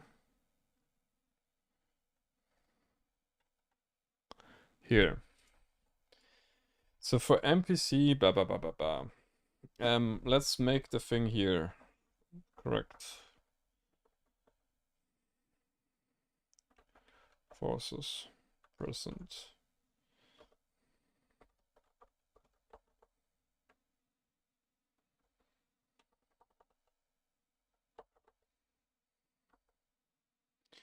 So that's all nodes. For node and nodes. Oh, that's not a good thing. That's not a good thing. Let's make it different. For force.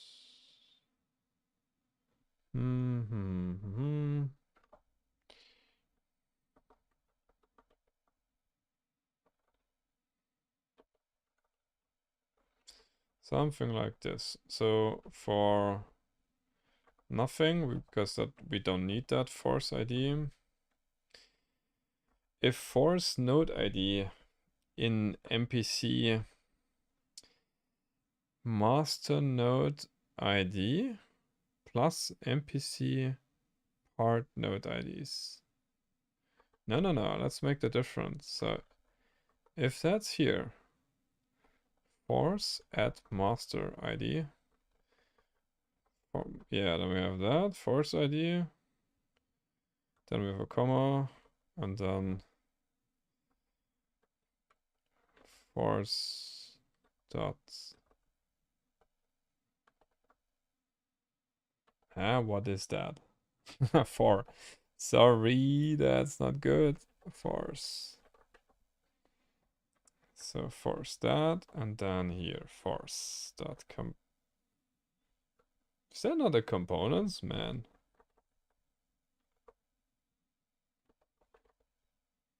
Yeah.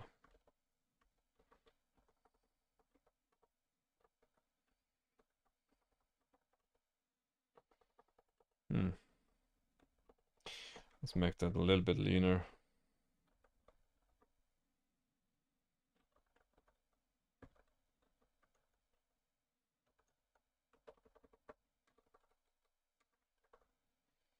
That should work, right?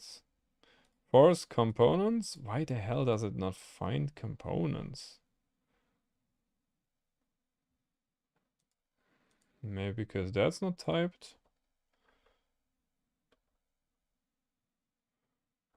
Why should I type that? Can I give something? Not sure. If there is something like that. Makes a little bit no sense. But yeah, let's not get ahead of ourselves. Okay, so we have that, and then we can have if that force node ID is in node ID for node in MPC nodes.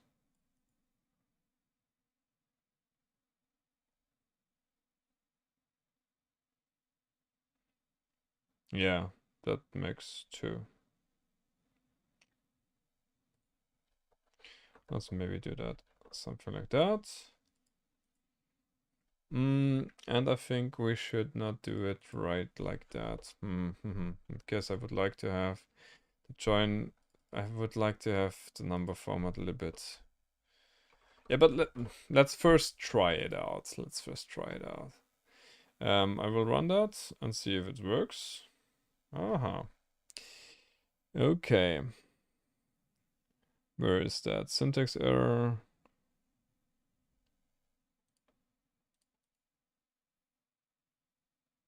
What?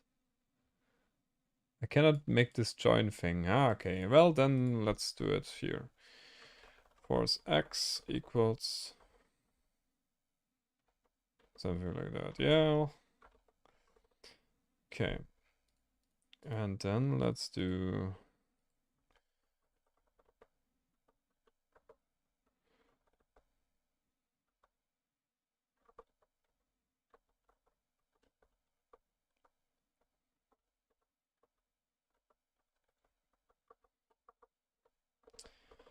all right. Let's maybe see if it works like that. Yeah. Okay.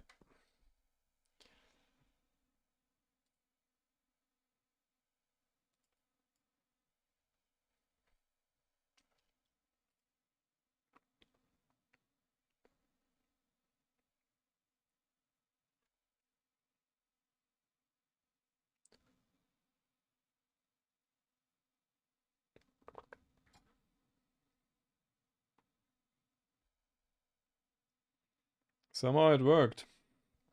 But now is the output correct? Data output, contact, summary. Here should be a force. There's none. Okay, not so good.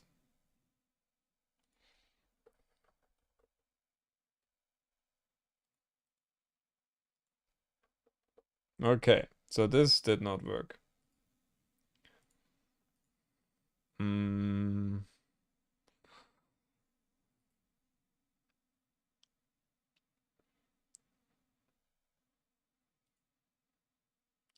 Why is that? I think that's maybe because I did not really did that. Where is this even executed? So let's see where the get rigid elements is being executed. Is that here? Okay.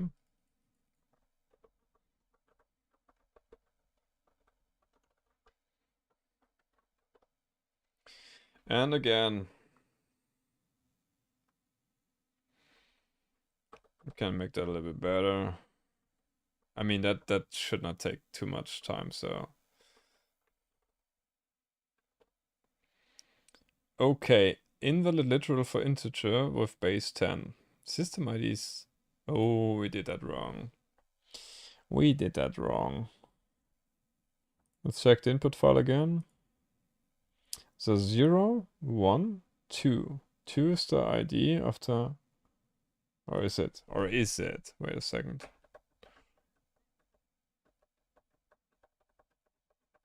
Okay, no, that's 1. Okay, we have that all wrong with 1. One is off.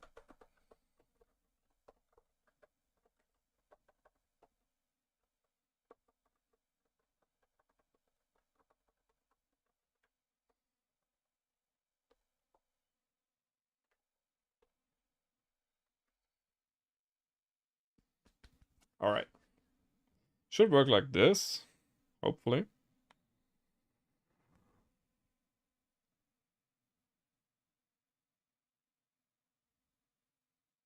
Can multiply a sequence by integer. What?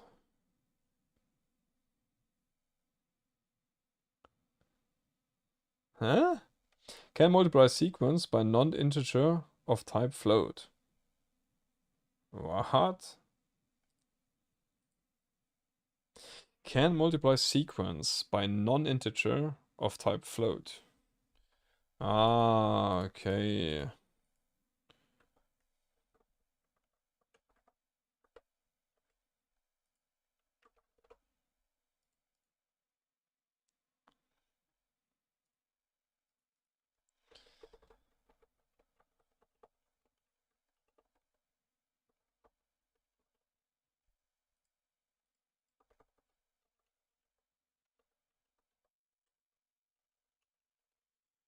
That makes more sense, right?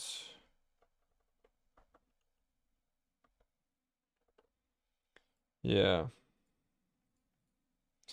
That makes more sense like it.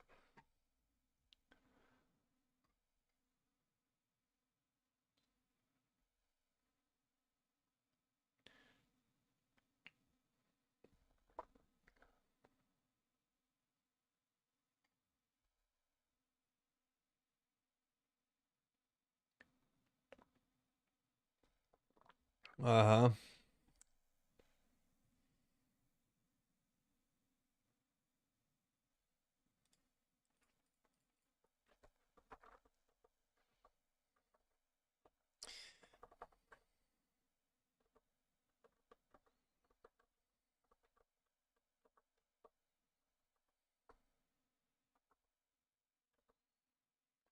Is there...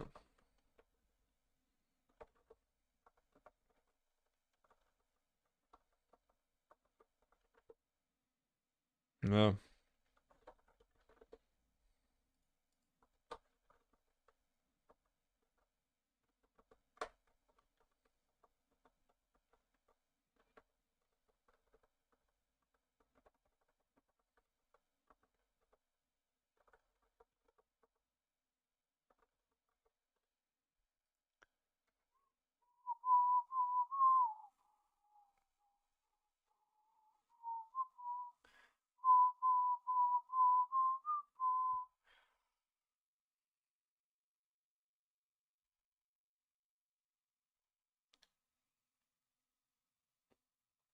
Okay, now let's see. Bench contact summary, is there now a force? Yes. Yes. Nice.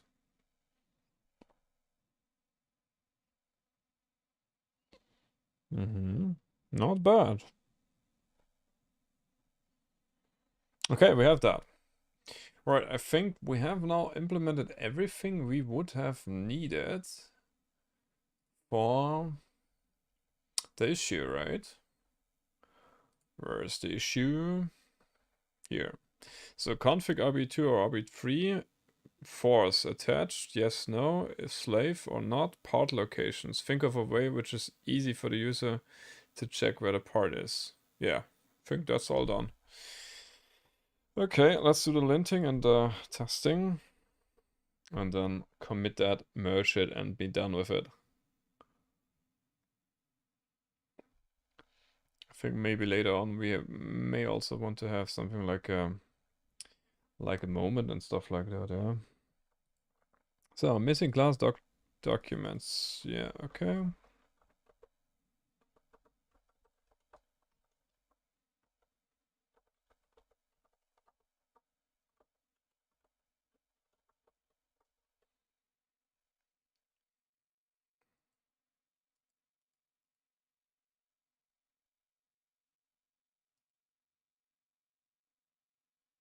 Oh, come on. Too many positional arguments. I think that's stupid.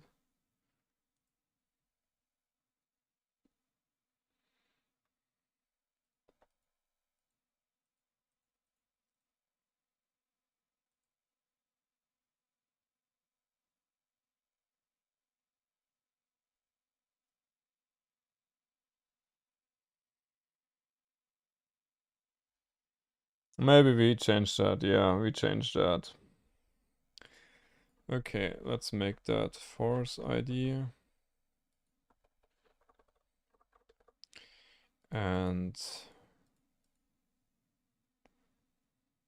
self ID, force ID, and then let's just give in the line content as a list of strings.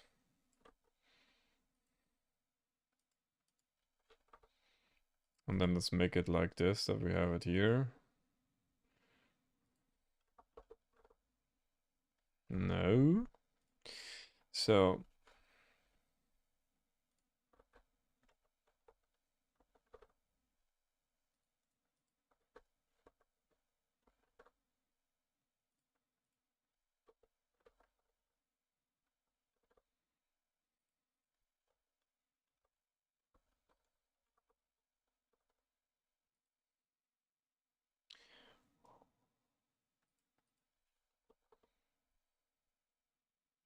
yeah, I don't like that at all. To be honest, I don't like that at all. I don't like that. That's so stupid. But yeah, make the linter happy because I want to sleep now. Alright, so this is that. Redefining build ID, that's okay. Then we have that here again. We did not have that before, right? 1, 2, 3, 4, 5, 6. Oh, come on. I don't like that. Okay, let's just kick that. Maybe not kick it, but parlint RC.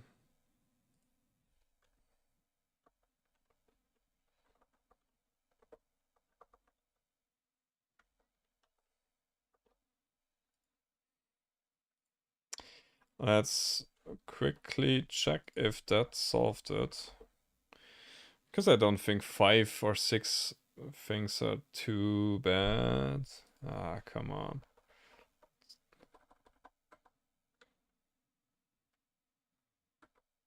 No, not the rigid was the problem, but the forces here. Let's make that differently. No.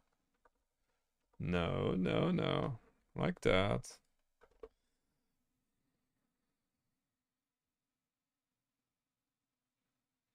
Okay. Unrecognized options. Oh man. Screw you. Screw you.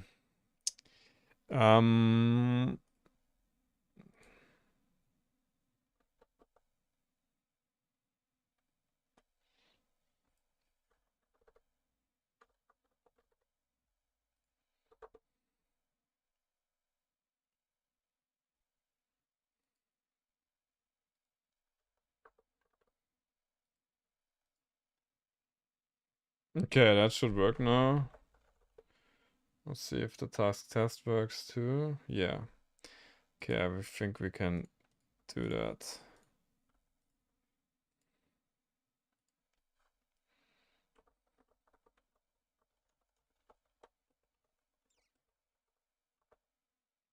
So MPC config, force, and what was the third one? Part identification. Alright, let's do that and be done with it. I don't know if there's a better way of doing it, but to be honest, 6 positional arguments is not that bad. I don't like that we don't have an option to increase the positional argument size. Let me just quickly Google that. Specify max args.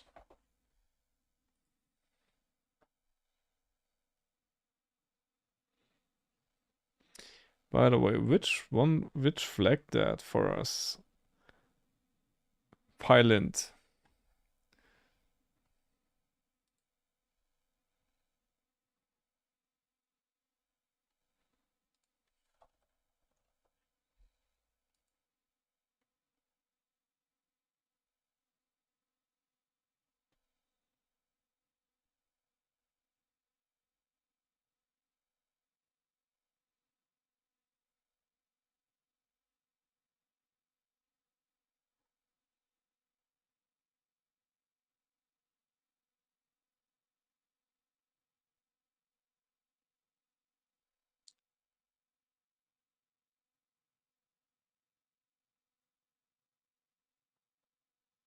just looking at the documentation here and try to figure out what the real problem is. So it's not really there's too many too many arguments.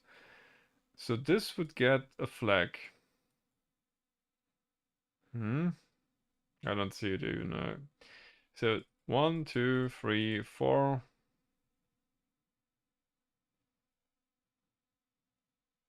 1, 2, 3, 4. What's the problem here? And then this star, that solves it.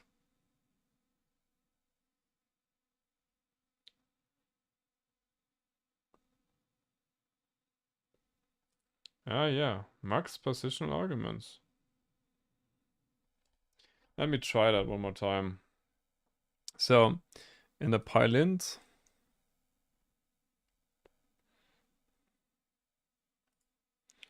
let's do that again. And was in the design. Let's make that 6. Let's see if the linting works.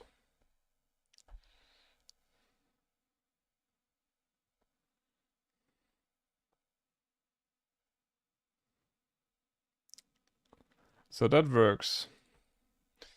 And let's now do that 5. Let's try to fix that. So this works. This doesn't work. Yeah. Okay, I see that. And the way of fixing that is putting a star here.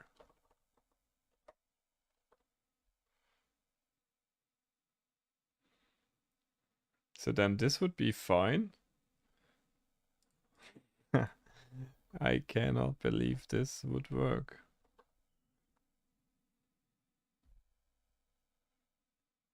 That's stupid, is it? So here, nothing works. Huh? Is the star maybe something which should come after that? Let's see if I still have the problem. Exactly that location. Normally I would have more problems because everywhere where I have the MPC is not a positional argument anymore. Yes. So something like this would be the fix for sorry, no. Something like this would be the fix for that. But then we have to change everything which uses this method, because now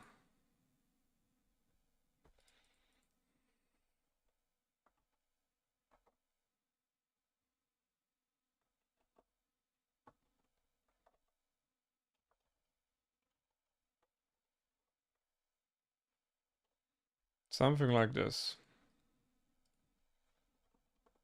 But now, if this now does something like reconfiguring of whatever, then I'm reverting everything, forgetting about it. No, that works. Okay, yeah, then maybe let's do that. So it's maybe even better readable. Yeah, something like this.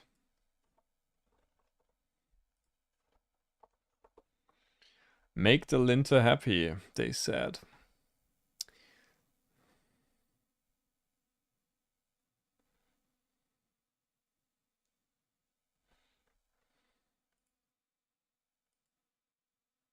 What? Model readers.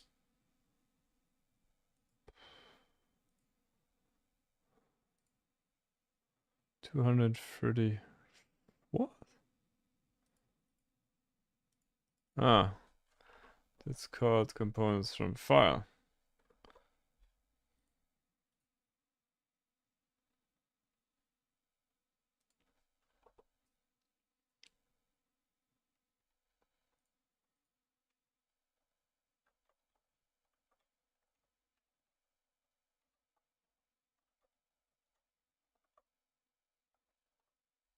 Yeah. Okay. Make linter happy. I mean, I think I know that this is a little bit better than the version I had before. Yeah, so we learned something new about linting process.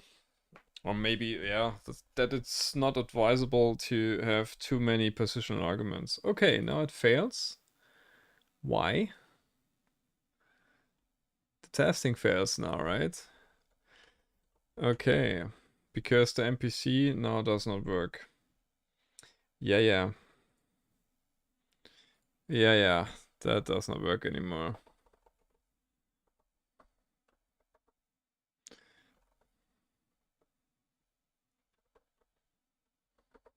But to be honest, the linter has a point.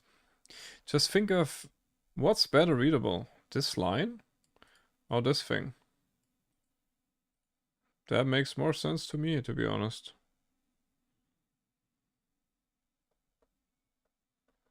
Element ID is that, but the what? What's the second one? MPC config.